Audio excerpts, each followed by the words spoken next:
अस्सलामु अलैकुम वरहमतुल्लाहि वबरकातुहू या अहल अल हक। आज की ये वीडियो उन लोगों के लिए है जो उम्मत की सियासी ताकत को समझना चाहते हैं, जो यह जानना चाहते हैं कि मुस्लिम उम्मत में कौन है वो कायद जिससे आज के दौर की तागूती ताकतें भी खौफजदा हैं। इस वक्त दुनिया में 60 से ज्यादा मुस्लिम ममालिक हैं। हर मुल्क का अपना अमीर है, अपना हाकिम है, मगर सवाल ये उठता है कौन है वो मुसलमान लीडर जिसके फैसलों से दुश्मन के दिलों में लर्जा तारी हो जाता है। इस वीडियो में हम बात करेंगे उन 5 सबसे ताकतवर मुस्लिम रहनुमाओं की जिनकी दूरअंदेशी, रहनुमाई और दिलेरी आज की पूरी दुनिया को मजबूर करती है कि वो इनके नाम से भी सोच समझकर बोले। और फिर आखिर में हम पहुंचेंगे उस एक ऐसे नाम तक जो ना सिर्फ सीना तान कर बातिल से टकराता है, बल्कि जिसकी हिकमत और हुज्जत से इसराइल जैसी ताकतें भी बेचैन हो जाती हैं। तो रहिए हमारे साथ इस वीडियो के आखिर तक,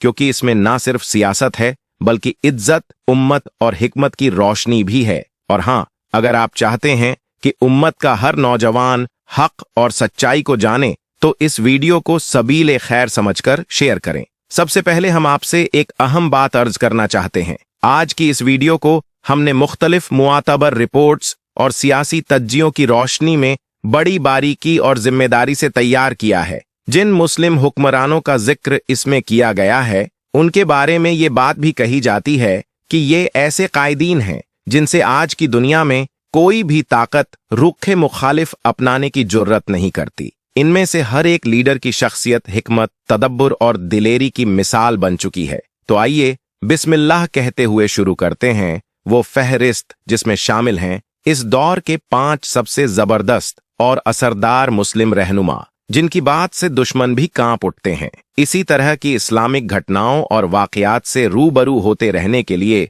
आज ही सब्सक्राइब करें हमारे चैनल इस्लाम हिस्ट्री को और साथ ही बेल आइकॉन को प्रेस करें। इस मोतबर रिपोर्ट की रोशनी में आज की दुनिया के उन 5 सबसे मुतासिर कून और बाहैबत मुस्लिम हुक्मरानों की फहरिस्त में 5वें दर्जे पर जो मुकर्रम नाम सामने आता है वो है अमीरुल मोमिनीन अल मुलूक मोहम्मद अस्सादिस, जो ममलकतुल मगरिब मोरक्को के मौजूदा सुल्तान और सरबराह ममलकत हैं। अहबाबे गरामी मोरक्को, जिसे पहले मराकश के नाम से जाना जाता था, वहां की हुकूमत 23 जुलाई 1999 से अब तक हजरत मोहम्मद अस्सादिस इब्न अल हसन के हाथों में है और ये तकरीबन रुब-ए सदी से भी ज्यादा से तख्त पर विराजमान है। इनकी शख्सियत की एक सबसे अहम और मुकद्दस पहचान ये है कि इनका नसब मुबारक सीधा सिलसिला बनाता है हजरत सैयदुल मुरसलीन सरवरे दो आलम सल्लल्लाहु अलैहि वसल्लम से, यानी कि ये नस्लन आले रसूल सल्लल्लाहु अलैहि वसल्लम से हैं और उन्हें शरफुन नसब हासिल है जो अपने आप में एक आला रुतबा है। इसके अलावा उनका तल्लुक उस अलावी और शरीफाना खानदान से है जिसकी सल्तनत का आगाज सन 1631 ईस्वी में हुआ था और तब से लेकर आज तक ये खानदान ममलकतुल मगरिब की रहनुमाई करता आ रहा है। अगर मौजूदा उम्र की बात करें तो सुल्तान मोहम्मद अस्सादिस इस वक्त 61 बरस के हैं और अब भी हिकमत, तदब्बुर, तहम्मुल और इखलास के साथ अपने मुल्क और उम्मत की राहबरी में मशगूल हैं। अब आइए बढ़ते हैं इस फहरिस्त में चौथे सबसे ताकतवर मुस्लिम कायद की तरफ। ये हैं जमहूरियत-ए-उर्दुन जॉर्डन के रहनुमा अब्दुल्ला द्वितीय बिन अल हुसैन।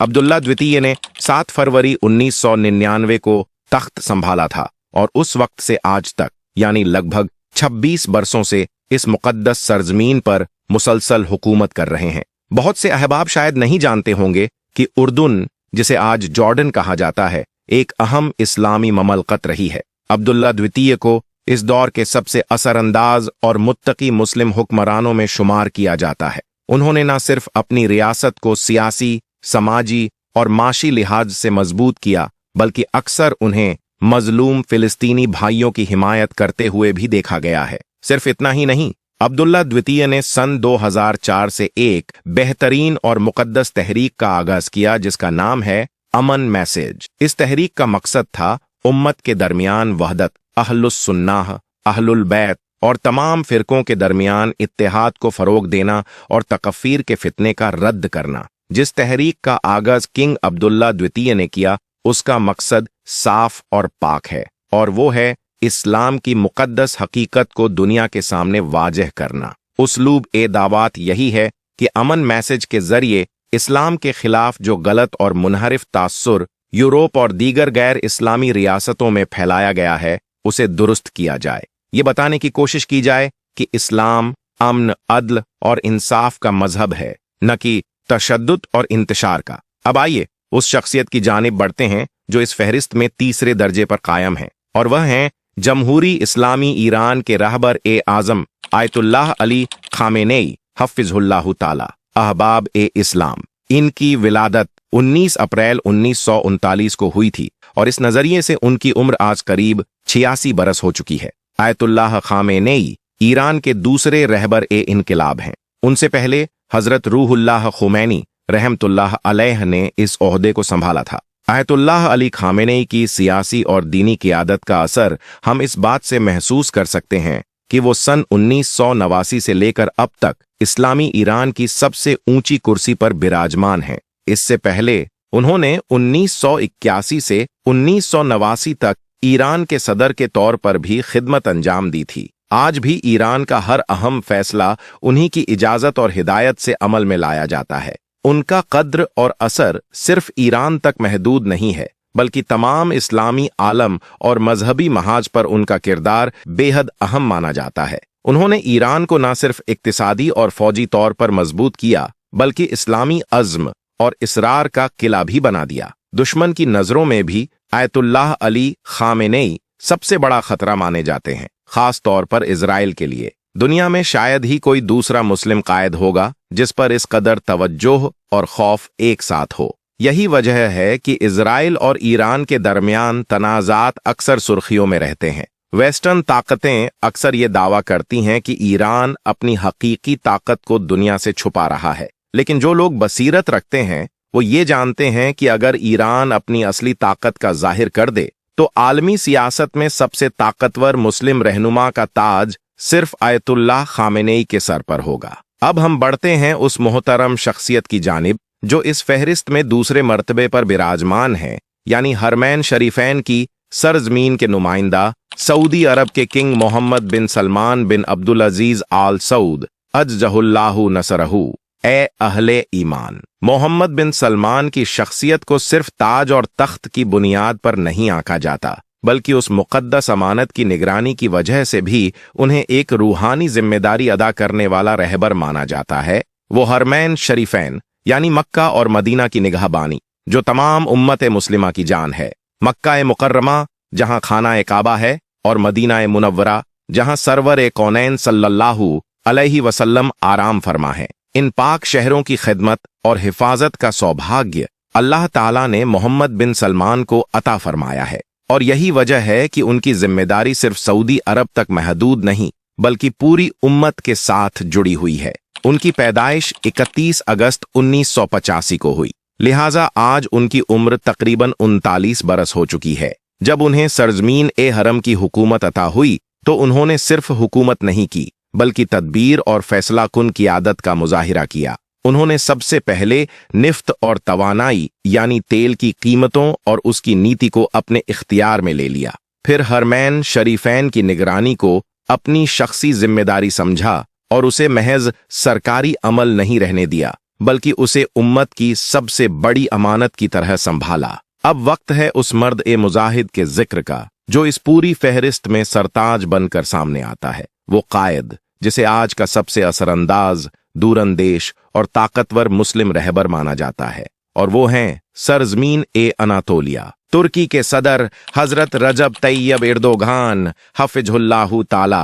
ए कारवान उम्मत, एक दौर था जब रजब तैयब एर्दोगान का नाम सिर्फ इस्तांबुल की गलियों में गूंजता था, मगर आज उम्मत का हर मुसलमान चाहे वो कहीं भी हो इस नाम से वाकिफ भी है और मुतासिर भी। उनकी सियासी हिकमत, इस्लामी हमियत और अज़्म व इस्तेकामत ने उन्हें आलमी सतह पर उस मुकाम तक पहुंचा दिया जहां अब सिर्फ तारीख लिखी नहीं जाती बल्कि बनाई जाती है। आज का आलम यह है कि कोई भी इस्लामी मुल्क ऐसा नहीं जहां रजब तैयब एर्दोगान का असर न पहुंचा हो। उन्होंने इस्लामी उम्मत को सिर्फ लफ्जों से नहीं, अमल और बसीरत से रहनुमाई दी है। उनकी विलादत 26 फरवरी 1954 को हुई थी, लिहाजा आज उनकी उम्र तकरीबन 71 साल हो चुकी है। कई सालों से वो किसी न किसी शक्ल में तुर्की की क़यादत संभाले हुए हैं और आज भी तुर्की की सियासत और इस्तेकाम का मरकज उन्हीं की शख्सियत है। लेकिन ए अहले दिल, यह भी हकीकत है कि रजब तैयब एर्दोगान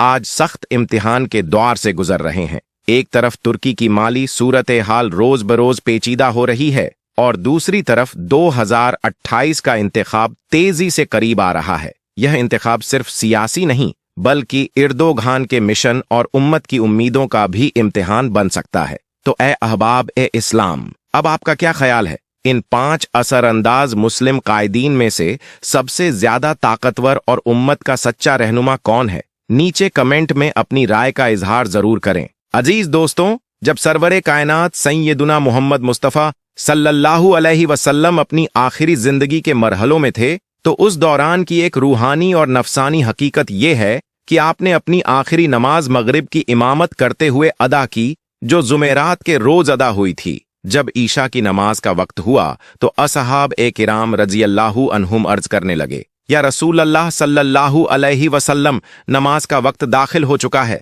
उस वक्त नबी ए अकरम सल्लल्लाहु अलैहि वसल्लम को कमजोरी महसूस हुई थी। आपने गुस्ल फरमाया और उठने की कोशिश की, मगर कमजोरी इतनी गहरी थी कि बेहोश होकर गिर पड़े। फिर जब होश आया, आपने पूछा, क्या तुम लोगों ने नमाज अदा कर ली? सहाबा ए किराम ने अर्ज किया, या नबी अल्लाह सल्लल्लाहु अलैहि वसल्लम, हम तो अभी तक आपकी इमामत के मुंतजिर हैं। 3 बार ऐसा हुआ कि आपने गुस्ल फरमाया, उठने की कोशिश की, मगर हर बार बेहोशी ने आ लिया। तब आका ए दो जहां सल्लल्लाहु अलैहि वसल्लम ने इरशाद फरमाया, लोगों, अब्बू बकर रज़ियल्लाहु ताला अन्हु को कह दो कि मेरी जगह इमामत करें। हजरत आयशा सिद्दीका रज़ियल्लाहु अन्हा फरमाती हैं कि मेरे दिल में ख्याल आया कि अगर मेरे वालिद हजरत अब्बू बकर सिद्दीक रज़ियल्लाहु ताला अन्हु मक्के के मुसल्ले पर नबी सल्लल्लाहु अलैहि वसल्लम की जगह खड़े होंगे तो यह इल्म व इशारत होगी कि रसूलुल्लाह सल्लल्लाहु अलैहि वसल्लम का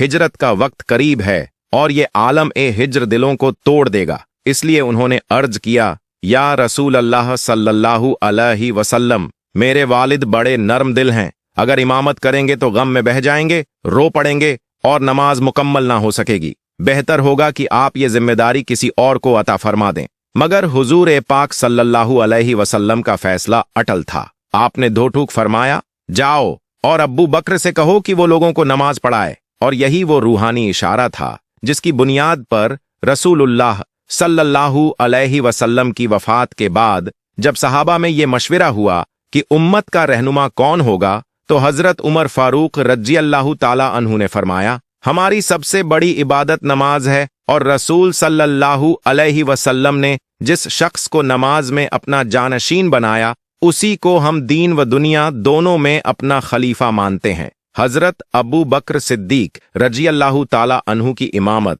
सिर्फ नमाज की नहीं बल्कि उम्मत की अमानत थी, जो उन्हें खुद रसूलुल्लाह सल्लल्लाहु अलैहि वसल्लम ने अता फरमाई थी। प्यारे अहबाब, आज के दौर में कुछ अजीज यह दावा करते नजर आते हैं कि हजरत अली रज़ियल्लाहु ताला अन्हु ही अल्लाह के रसूल सल्लल्लाहु अलैहि वसल्लम के बाद पहले खलीफा थे। बेशक हजरत अली का मर्तबा इस उम्मत में बहुत ऊंचा है, उनका फजीलती मुकाम मुसल्लम है, मगर इस बात में कोई शक नहीं कि सैयदना अब्बू बकर सिद्दीक रज़ियल्लाहु ताला अन्हु को अल्लाह के हबीब सल्लल्लाहु अलैहि वसल्लम ने अपने बाद उम्मत की इमामत का इशारा फरमाया था। यह बात सीधी तौरी पर तसरीह की सूरत में तो नहीं आई, मगर रसूलुल्लाह सल्लल्लाहु अलैहि वसल्लम के इशारों और अमली तर्ज अमल से यह साफ जाहिर हुआ कि अगर उम्मत की रहनुमाई किसी को सौंपनी हो तो वह अब्बू बकर सिद्दीक ही होंगे। एक मर्तबा एक खातून अल्लाह के महबूब सल्लल्लाहु अलैहि वसल्लम की बारगाह में हाजिर हुई और विरासत का मामला पूछा। रसूल अकरम सल्लल्लाहु अलैहि वसल्लम ने उसका जवाब फरमाया और फिर फरमाया, ऐ खातून, अगर आइंदा कभी ऐसा वक्त आए कि तुम मुझे इस दुनिया में न पाओ, मेरा वसाल हो जाए, तो उस वक्त तुम अब्बू बकर के पास जाना और वही मसला उनसे पूछना। यह भी एक रूहानी इशारा था कि उम्मत की क़यादत किसे सौंपी जानी चाहिए। इसके बाद जब आप सल्लल्लाहु अलैहि वसल्लम बीमारी के आलम में थे और मस्जिद तक तशरीफ लाने की ताकत बाकी न रही, तो आपने हुक्म दिया, अब्बू बकर से कहो कि वह लोगों को नमाज पढ़ाएं उम्मुल मोमिनीन हजरत आयशा रजियल्लाहु अन्हा, जो कि सिद्दीक ए अकबर की बेटी थीं, ने दिल्ली एहसास के साथ अर्ज किया, या रसूल अल्लाह सल्लल्लाहु अलैहि वसल्लम, मेरे वालिद बहुत रकीकुल कल्ब हैं। अगर वह मुसल्ले पर खड़े होंगे तो अपने जज्बात पर काबू न रख पाएंगे। मगर रसूलुल्लाह सल्लल्लाहु अलैहि वसल्लम ने इरशाद फरमाया, नहीं, अबू बकर ही नमाज पढ़ाएंगे। यह अजीम फैसला उम्मत की रहनुमाई के लिए एक इलाही रहनुमाई थी। फिर जब जुमे का दिन आया तो ईशा की नमाज से लेकर वफात तक के दरमियान कुल 17 वक्त की इमामत अब्बू बकर सिद्दीक ने की। एतवार का दिन था जिस दिन आप सल्लल्लाहु अलैहि वसल्लम ने अपने गुलामों को आजाद किया, अपने पास मौजूद 7 दीनार अल्लाह की राह में खर्च किए और अपनी तलवारें और असलहे मुसलमानों को अता कर दिए। फिर आपने अपनी बेटी हजरत फातिमा और अपने नवासों हजरत हसन व हुसैन रजियल्लाहु अन्हुमा को बुलाया, प्यार किया, वसीयत की, इनसे हुस्ने सुलूक करना, इन्हें कभी तकलीफ न देना। पीर का दिन था, वही दिन जब सरवर कायनात सल्लल्लाहु अलैहि वसल्लम का वसाल हुआ। उस सुबह सैयदना अब्बू बकर सिद्दीक सहाबा को फज्र की नमाज पढ़ा रहे थे। उसी वक्त हजरत अनस बिन मालिक रज़ियल्लाहु अन्हु बयान करते हैं, हमने देखा कि रसूलुल्लाह सल्लल्लाहु अलैहि वसल्लम ने हुजरे का पर्दा उठाया और सहाबा की सफ़ों को देखा। आप मुस्कुराए, ऐसा लग रहा था जैसे कुरानी आयात चमक रही हों। सहाबा को खुशी में यह खौफ था कि कहीं नमाज में टूट न पैदा हो जाए। और जब अब्बू बकर ने महसूस किया कि रसूलुल्लाह सल्लल्लाहु अलैहि वसल्लम तशरीफ ला रहे हैं तो वे पीछे हटने लगे, मगर आपने इशारे से उन्हें इमामत जारी रखने का हुक्म दिया। यह थी आखिरी झलक, आखिरी दीदार जो उम्मत ने अपने महबूब नबी सल्लल्लाहु अलैहि वसल्लम का किया। और जब सैयदना अबू बकर अस-सिद्दीक रदियल्लाह अन्हु को यह एहसास हुआ कि नबी करीम सल्लल्लाहु अलैहि वसल्लम अपने मुबारक हुजरे से पर्दा उठाकर तशरीफ ला रहे हैं, तो आपने ताबदारी से समझ लिया कि हुजूर सल्लल्लाहु अलैहि वसल्लम नमाज के लिए आना चाह रहे हैं। लिहाजा अदब के तहत आप नमाज से पीछे हटने लगे। मगर रहमतुल लिल आलमीन सल्लल्लाहु अलैहि वसल्लम ने अपने दस्ते मुबारक से इशारा फरमाया, ए अब्बू बकर, नमाज जारी रखो, पीछे मत हटो। आप सल्लल्लाहु अलैहि वसल्लम ने इमामत का सिलसिला जारी रखने का हुक्म दिया। इसके बाद हुजूर सल्लल्लाहु अलैहि वसल्लम ने पर्दा गिराया और अपने हुजरे में वापस चले गए। सहाबा-ए किराम कहते हैं कि यह वही आखिरी दीदार था जो हमने अपने आका सल्लल्लाहु अलैहि वसल्लम का किया, वही रूहानी नजारा जो ताउम्र दिलों में महफूज रहेगा। सोमवार पीर का दिन था, चाश्त का वक्त, जब हजरत सैयदुल मुरसलीन सल्लल्लाहु अलैहि वसल्लम की हालत दिन ब दिन गिरती जा रही थी। बीमारी शिद्दत इख्तियार कर चुकी थी और जिस्मानी कमजोरी साफ जाहिर थी। आप सल्लल्लाहु अलैहि वसल्लम ने उम्मुल मोमिनीन हजरत आयशा सिद्दीका रदियल्लाहु अन्हा की गोद मुबारक को अपना आखिरी साया बनाया। इसी दौरान हजरत अब्दुर्रहमान इब्न अबू बकर रदियल्लाहु अन्हुमा तशरीफन लाए। उनके हाथ में मिसवाक थी और वो उसे इस्तेमाल कर रहे थे। नबी पाक सल्लल्लाहु अलैहि वसल्लम की निगाह उस मिसवाक पर पड़ी। आप सल्लल्लाहु अलैहि वसल्लम इतनी कमजोरी में थे कि बोलना दुश्वार हो गया था, मगर आपने हजरत आयशा रदियल्लाहु अन्हा की तरफ इशारा फरमाया। हजरत आयशा रदियल्लाहु उन्होंने फरमाती हैं, मैं फौरन समझ गई कि हुजूर सल्लल्लाहु अलैहि वसल्लम मिसवाक करना चाहते हैं। मैंने अब्दुर्रहमान से वह मिसवाक ली जो काफी सख्त थी। मैंने अपने दांतों से उसे मुलायम किया, फिर उसे रसूलुल्लाह सल्लल्लाहु अलैहि वसल्लम की खिदमत में पेश किया। मुस्तफ़ा सल्लल्लाहु अलैहि वसल्लम ने वह मिसवाक ली और बिल्कुल उसी अंदाज में इस्तेमाल फरमाई जैसे आप सेहत की हालत में किया करते थे। उम्मुल मोमिनीन आयशा रदियल्लाहु अन्हा फख्र से बयान करती हैं, हुजूर सल्लल्लाहु अलैहि वसल्लम का विसाल मेरे घर में हुआ। उस दिन हुआ जब मेरी बारी थी। आप सल्लल्लाहु अलैहि वसल्लम का सर मुबारक मेरे सीने और हलक के दरमियान था। वो आगे फरमाती है, वह मिसवाक जिसे मैंने अपने दांतों से मुलायम किया था, उस पर मेरा लवाब भी था और रसूलुल्लाह सल्लल्लाहु अलैहि वसल्लम का लवाब भी जमा हुआ। यह हमारी मोहब्बत का हुस्न था जो जिंदगी के आखिरी लम्हों में भी कायम रहा। अगर यह रूहानी बयान आपके दिल को छू गया हो तो इसे सबील खैर समझकर दूसरों तक पहुंचाइए। एहतिसाब के साथ लाइक कीजिए और सब्सक्राइब कीजिए। अल्लाह हाफिज।